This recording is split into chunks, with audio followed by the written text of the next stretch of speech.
Então quer dizer que o Vasco cogita vender o Lucas Piton. Tá de brincadeira. Bom dia, boa tarde, boa noite. Por enquanto. Não tem reserva, não tem base, não tem reposição. E por incrível que pareça, o Vasco precisou improvisar um lateral direito para suprir a saída do Piton. Cara, isso é impensável. E isso pode ter custado ao Vasco a oportunidade de brigar de fato por um título da Copa do Brasil. Você se lembra do lance envolvendo o Puma Rodrigues? Pergunta não é se o Lucas Piton pode sair. A questão é, o Vasco vai repor a ausência dele à altura? O Vasco hoje pode mesmo considerar perder um atleta desse nível? Seja muito bem-vindo ao canal Radar Colina. E no episódio de hoje eu vou trazer para vocês uma avaliação do porquê que o Vasco vender o Lucas Piton pode ser uma péssima ideia. Parte da torcida gosta do Piton, outra parte tem as suas ressalvas, mas eu vou provar para você com números que o Piton pode estar sendo sabotado pelo próprio esquema do Vasco. Eu sou completamente a favor de laterais ofensivos e eu vou mostrar para vocês com dados que o Lucas Piton ele é um jogador extremamente participativo, tanto no ataque quanto na defesa. Ele pode não ser aquele melhor lateral do mundo que complete, e faça exatamente as duas funções com maestria, mas a gente tem que entender que quando um jogador do elenco contratado para fazer a função de proteger o lateral não consegue fazer a sua função e acaba deixando ele exposto, a gente tem uma percepção completamente equivocada do que está acontecendo em campo. Antes de prosseguir, eu quero te agradecer por estar aqui assistindo esse vídeo. Muito obrigado, viu, moço?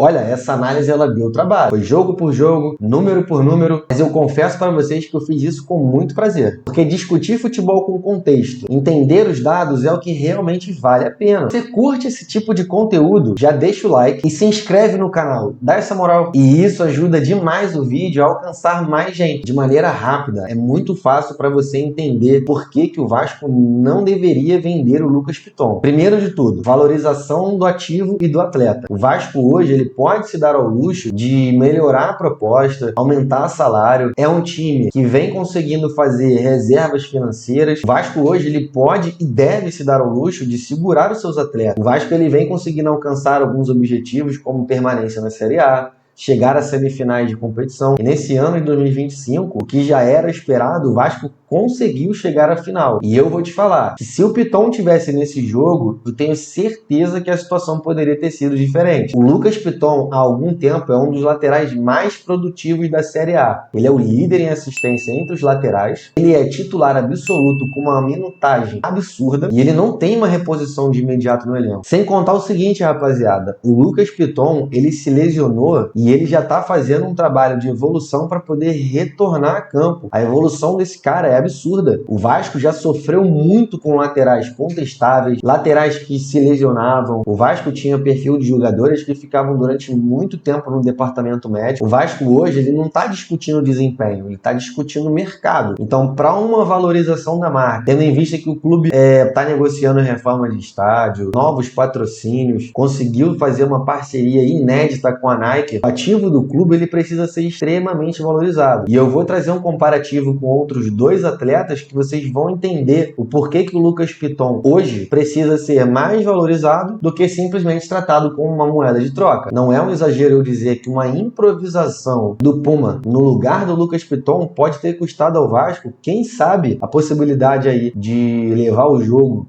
para uma disputa de pênalti e ter sido campeão. Não dá para saber. Se um dos jogadores, onde tem uma das maiores participações em gol, em assistência, em jogadas que levam perigo, a gente tem que realmente levar em consideração que se ele tivesse nesse jogo, o cenário poderia sim ter sido outro, completamente diferente. Para a gente poder começar a entender melhor o cenário de quem é o Lucas Piton para o Vasco, eu vou começar pelos números bem secos dele. O Lucas Piton hoje ele tem 105 jogos pelo Vasco, são 7 gols marcados, 16 assistências, 174 passes decisivos, 188 cruzamentos certos, 466 bolas recuperadas. E como eu já tinha dito antes, ele é líder absoluto de todos os laterais da Série A. Ou seja, galera, a gente não tá falando de um lateral comum, a gente tá falando de um jogador de extrema importância. Ele é sim um ativo raro no elenco do Vasco. E agora, para aprofundar um pouco mais esse assunto, eu vou trazer para vocês um comparativo direto do Lucas Piton com outros 2 atletas que terminaram ali no top 4 do Campeonato Brasileiro de 2025. E esses 2 atletas estão em cenários completamente diferentes com relação à estrutura de clube. A gente está falando de um time como o Palmeiras e o Cruzeiro. Hoje, o Cruzeiro, mesmo sendo SAF, enfrentando tantos problemas, está muito à frente do Vasco, seja financeiramente ou questão desportiva. São 2 times que têm elenco, tem uma cobertura e jogadores que têm qualidade para poder dar apoio para esses laterais, tem banco e outra. Eles têm condições completas de fazer uma reposição à altura ou quem sabe melhor, caso um desses 2 atletas sejam negociados pelo clube. Eu vou começar por um jogador que eu sou fãzaço. O estilo de jogo dele, a forma agressiva com que ele joga. E eu tô falando de Joaquim Piquerez, lateral esquerdo do Palmeiras, que já há um bom tempo faz temporadas incríveis.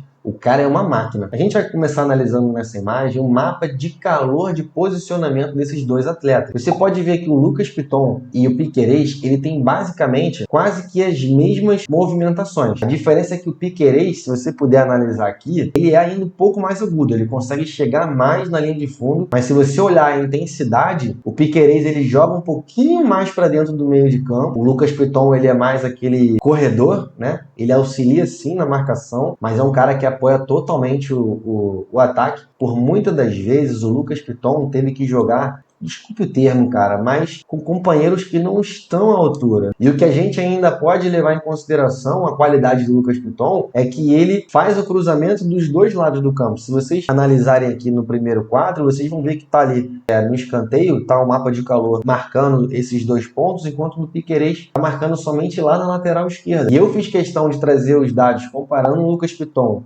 ao Piquerez, porque o número de partidas e o tempo com que eles ficam em campo é extremamente parecido. Acredito eu que o Piquerez leva vantagem justamente por conta do elenco, cara. E aí o que vem, o que a maioria não esperava. Galera, aqui ó, a gente vai poder conferir agora que até mesmo defendendo, o Lucas Piton ele supera o Piquerez. Ele supera o Piquerez no número de interceptações, os cortes em que ele providenciou. Uma das coisas que eu já percebi no Lucas Piton é na hora em que vai acontecer um chute. Ele não tem esse cacoete de se enfiar na frente da bola, ele geralmente acaba virando um roxo, ele não tem muito isso, ele não é um jogador extremamente combativo. Então não tem como esperar isso dele. Com relação à combatividade, a gente pode ver aqui, ó, duelos ganham pelo chão. O Piquerez, ele é um cara mais combativo, ele é um cara mais agressivo. Talvez esse jeito, como o pessoal costuma falar, né, marca fofo do Lucas Piton, teria que encontrar um meio termo para que o jogador que estivesse ali junto com ele, né, tem que estar ali mordendo o calcanhar, ter uma atenção a mais. O jogo de futebol, ele é extremamente coletivo. Não dá para você pegar um atleta como o Lucas Piton, que tem essa característica de assistencialista, querer cobrar dele. Já viram o perfil do Lucas Piton, gente? É uma criança, pô. Ele vai sempre ter aquela cara de adulto muito jovem. Você já consegue perceber de agora. Então, assim, não faz parte dele essa característica extremamente agressiva. Talvez o Lucas Piton possa se sentir melhor protegido, porque durante muito tempo ele precisou contar com o Lucas Freitas e o Hugo Moura. Cara, nada contra os jogadores, mas assim, não dá. E uma das coisas que eu acho que refletem nesse número de cartões que o Piton leva é justamente por não ser um cara combativo. Ele não tem esse cacoete. Então ele perde tempo da bola, muitas das vezes ele faz uma falta desnecessária. E um outro jogador que eu trouxe pra gente fazer esse comparativo é o Kaique do Cruzeiro. É um jogador que tem características próximas à do Piton, a idade, a altura, a forma com que joga, e isso também dá para ver claramente nos dados que eu vou trazer para vocês. A começar, a gente pode ver aqui que o Lucas Piton ele é mais velho do que o Kaique, ele é um pouco mais alto do que o Kaique, e se você observar aqui no mapa de calor, para entender que o Kaique ele aparece mais dentro da área, você vê que o Kaique ele chega mais, talvez para poder finalizar mais. Eu não sei se ele é acionado por algum tipo de jogada, algum esquema tático, se ele cumpre alguma função, eu não sei disso, mas se você olhar friamente os dados, você vê que ele é um cara que se aproxima mais da área para poder tentar uma finalização. E o que eu falei sobre a questão do posicionamento do Kaique vai refletir aqui nesses dados. A quantidade de gols esperados e a quantidade de finalizações que ele tem, que é maior. A finalização em gol, porque ele é um cara que aparece mais para poder fazer essa finalização. E ainda assim ele tem a mesma quantidade de gols que o Piton. Vai ser comprovado mais uma vez que o perfil assistencialista do Lucas Piton é o forte dele. O Lucas ele só perde no comparativo em apenas um quesito. E ainda assim por um uma chance de diferença. Ele tem mais assistência, o número dele de assistências por jogo é maior, o número de assistências esperadas por ele é maior que a do Kaique. Grandes chances criadas. Ela só vai ter essa diferença porque o Kaique ele é um jogador que aparece na área para poder tentar uma finalização, passes longos e cruzamentos. Então, mais uma vez, fica provado que o perfil do Lucas Piton é de jogador assistencialista. Na defesa, a gente vê um pouco desse ponto fraco que o Piton tem. Na interceptação, os jogadores eles estão ali empatados. No desarme, os números do Kaique são bem maiores. O número de cortes ou de chutes bloqueados, o Kaique ele leva vantagem. Uma outra análise que eu fiz para poder justificar a importância do Piton foi utilizar os 10 primeiros jogos do Brasileirão como parâmetro, para a gente poder entender a importância dele nesse elenco. E infelizmente o material humano que a gente teve nesses 10 primeiros jogos para poder jogar do lado do Piton são jogadores que têm qualidade contestável. O Vasco nos 10 primeiros jogos do ano passado, ele teve 3 vitórias, 6 derrotas e um empate. O primeiro jogo era Vasco e Santos, aconteceu em São Januário. Nesse jogo ele teve uma assistência, vocês podem ver aqui na imagem, 3-1 contra o Sport. O primeiro gol do Vasco ele começa de uma jogada que foi iniciada pelo Lucas Piton. O segundo gol sai de uma tabela entre ele e o Nuno, uma liga que deu super certo, funcionou muito bem, eles dois mais próximos, e ele ainda teve um chute perigoso. O jogo de 3-0 contra o Fortaleza, o Piton ele teve uma assistência. Desses 6 jogos que o Vasco perdeu, eu vou falar apenas dos jogos em que o Lucas Piton participou de algum lance que poderia ter ocasionado um gol, algum lance importante. Essa partida foi a que o Hugo Moura, na hora de sair com a bola, tocando, o Léo Jardim e tudo mais, ele tomou uma decisão completamente equivocada e isso acabou levando ao gol do Palmeiras. E nesse jogo o Piton ele faz uma jogada que deixa o nosso saudoso Lloyd Augusto de cara no gol e o malandro simplesmente faz isso daqui, ó.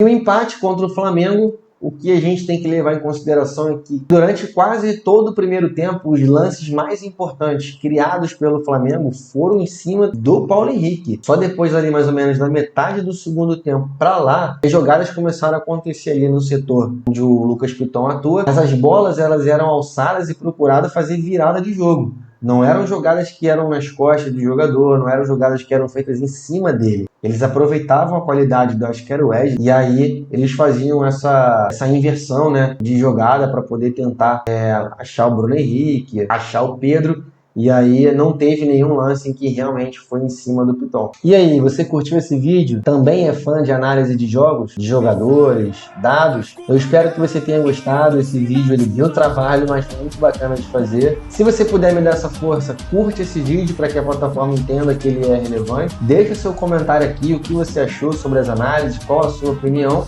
e se inscreve nesse canal. A gente se vê em breve. Pula, vibra dentro do